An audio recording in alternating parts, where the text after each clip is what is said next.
आप सभी भक्तों का भक्ति प्रवाह चैनल में स्वागत है। आइए वैशाख महात्म्य की कथा को आगे बढ़ाते हुए चतुर्थ अध्याय की कथा का श्रवण करते हैं। प्रेम से बोलिए भगवान वासुदेव श्री कृष्ण की जय। यह कथा राजा अम्बरीश को नारद जी सुनाते हुए कह रहे हैं। आज वो चौथे दिन की कथा में बताएंगे कि वैशाख स्नान के क्या नियम हैं, अर्थात किन नियमों का हमें पालन करना चाहिए। नारद जी कहते हैं कि हे राजन, वैशाख के महीने में तेल लगाना, दिन में सोना, कांसे के पात्र में भोजन करना, चारपाई पर सोना, घर में नहाना, निषिद्ध पदार्थ का सेवन करना, दोबारा भोजन करना या रात में भोजन करना, ये 8 बातें त्याग देनी चाहिए। तब वैशाख स्नान के नियम का पालन होता है। जो वैशाख में व्रत का पालन करने वाला पुरुष पद्म के पत्ते पर अर्थात कमल के पत्ते पर भोजन करता है, वह सभी पापों से मुक्त हो वैकुंठ को जाता है। जो विष्णु भक्त पुरुष वैशाख में नदी स्नान करता है, वह 3 जन्मों के पाप से निश्चय ही मुक्त हो जाता है। जो प्रातः काल सूर्योदय के समय किसी समुद्र गामिनी नदी में वैशाख स्नान करता है, वह 7 जन्म के पापों से तत्काल छूट जाता है। मतलब कहने का है कि हमें ऐसी नदी में स्नान करना चाहिए जो समुद्र में जाके मिल रही हो। जो मनुष्य 7 गंगाओं में से किसी भी एक में प्रातः काल में स्नान करता है, वह करोड़ों जन्मों में उपार्जित किए गए अपने पाप से निसंदेह मुक्त हो जाता है। ये 7 गंगाएं कौन सी हैं?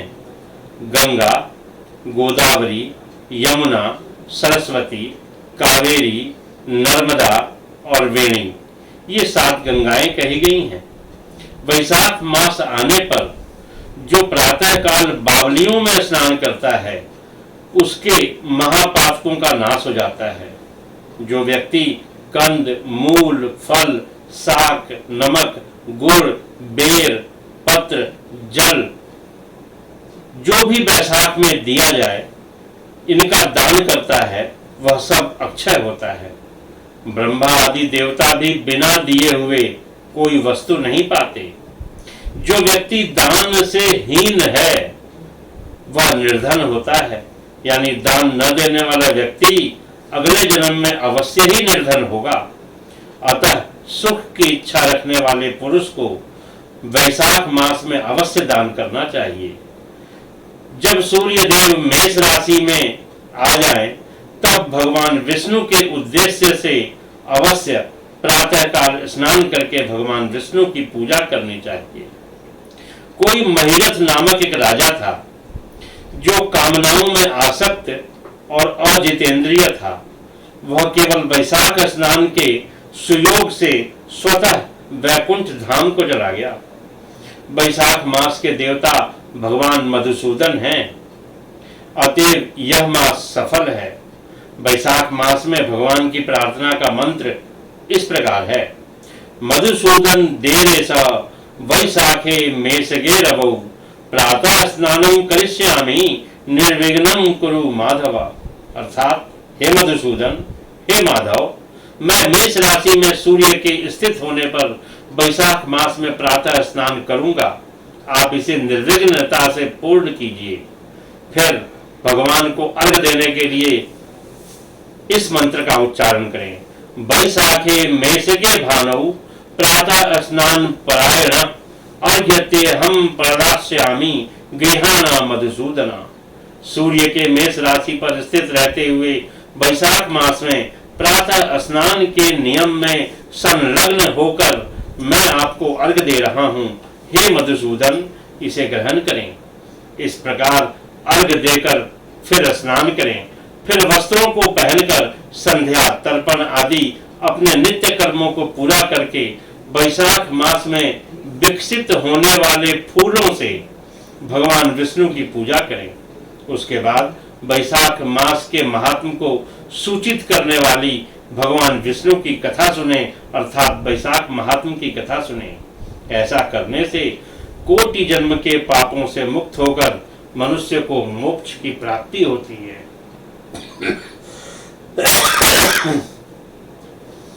यह शरीर अपने अधीन है, जल भी अपने अधीन ही है, साथ ही अपनी जिह्वा भी अपने वश में है। अतः इस स्वाधीन शरीर से स्वाधीन जल में स्नान करके स्वाधीन जिह्वा से हरि इन 2 अक्षरों का उच्चारण करें। जो वैशाख मास में तुलसी दल से भगवान विष्णु की पूजा करता है वह विष्णु की सायुज्य मुक्ति को पाता है। अतः अनेक प्रकार के भक्ति मार्ग से तथा भांति भांति के व्रतों द्वारा भगवान विष्णु की सेवा और सगुण या निर्गुण स्वरूप का अनन्य चित्त से ध्यान करना चाहिए। हे भक्तों, इस प्रकार ये चतुर्थ अध्याय की कथा यहाँ समाप्त होती है। बोलिए वासुदेव भगवान श्री कृष्ण की जय। श्री कृष्ण गोविंद हरे मुरारे, हे नाथ नारायण वासुदेवा, हे नाथ नारायण वासुदेवा, हे नाथ नारायण वासुदेवा।